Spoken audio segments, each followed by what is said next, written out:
Hello, I just want to start by saying that I am thoroughly honored to be a part of this series. My name is Tola Ladelambo. I used to be Tola Ikunsami until about 5 years ago when I got married. I graduated from St. Louis in 2002. I cannot believe that was 18 years ago. I don't know what happened to time.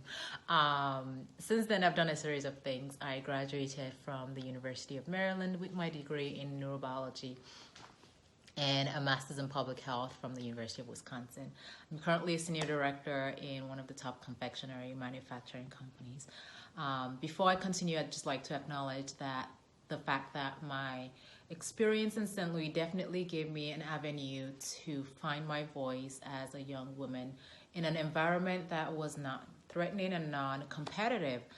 As you know, navigating the corporate world, especially corporate America, can be very daunting. And historically, this is something that's been a man's world. And I credit my ability to navigate the space to some of my experiences in secondary school.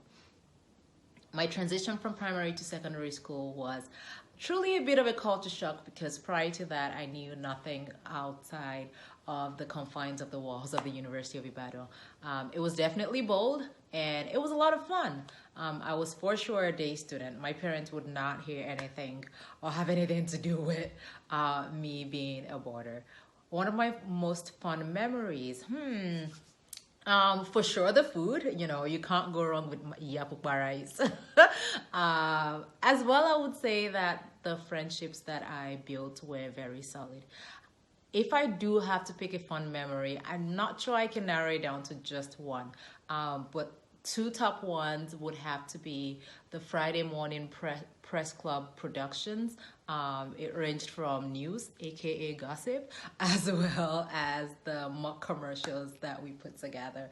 The second thing is, I don't know if this is still a tradition, but I found my going away on my very last day in St. Louis, a series of friends put together, and it's really hard to see on camera, but signed my school uniform, which surprisingly today I found out that it still fits. 18 years later, I can still wear my school uniform. So needless to say, I am extremely proud of that. Traditions that are still dear to my heart. I don't know if it's a tradition per se. I'd say overall the school instilled in me a solid sense of discipline as well as very strong self-esteem. And these are things that if you grow up being told that you are the creme de la crop of girls, I think it goes throughout your life. Two teachers that were most impactful to me. One, I would say for sure, Mr. Popola. We called him Mr. Pope. He was my math teacher. I definitely don't like math. He wasn't able to conquer that in me. But I grew to appreciate him as an instructor. He was always an inspiration. He was always calm. And he had this ability to help you get yourself to that next level. Mrs. Ajenea would definitely be number two. Let me be honest, she scared the crap out of me. She, however, in retrospect, was one of the solid pillars of the school. I have no idea where she is today, and if she gets to listen to this, I just want to apologize for everything that I did. But she was such a dedicated person. She was very clear in who she was and what her mission is or was. And it was to advance and train young girls to be very solid women of the future. My assistant head girls were Folashade Farotimi and Tina Giba. These are two women that I still keep in contact with today. A word for the Sisters of St. Louis. I would say thank you as well. Please continue to partner with alums as well as other organizations to continue the good work. I'm an avid believer in giving women and girls a safe place to develop certain skill sets. And a lot of us, myself included, are a testimony to the work that was done.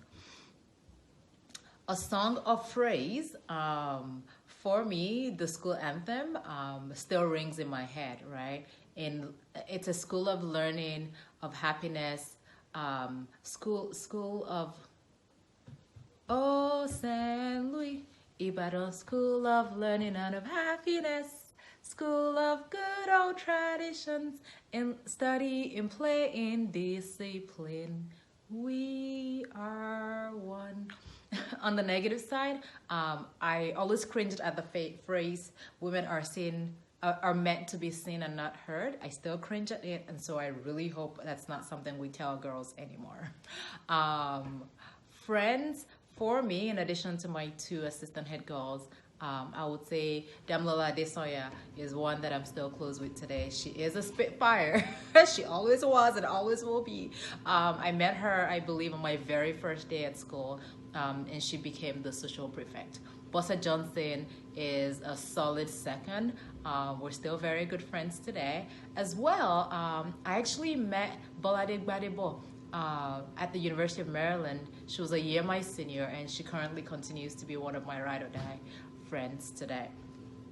As for extracurricular activities, I was president of the press club as well as being on the debate team. Character strengths that gave me an edge as the head girl, I would say the ability to speak up. This is something that gets you in trouble sometimes, but at the same time, I would say gives you an edge in leadership. Word for the girls, do not let anybody tell you that you cannot. There is nothing worse than listening to someone tell you that you cannot.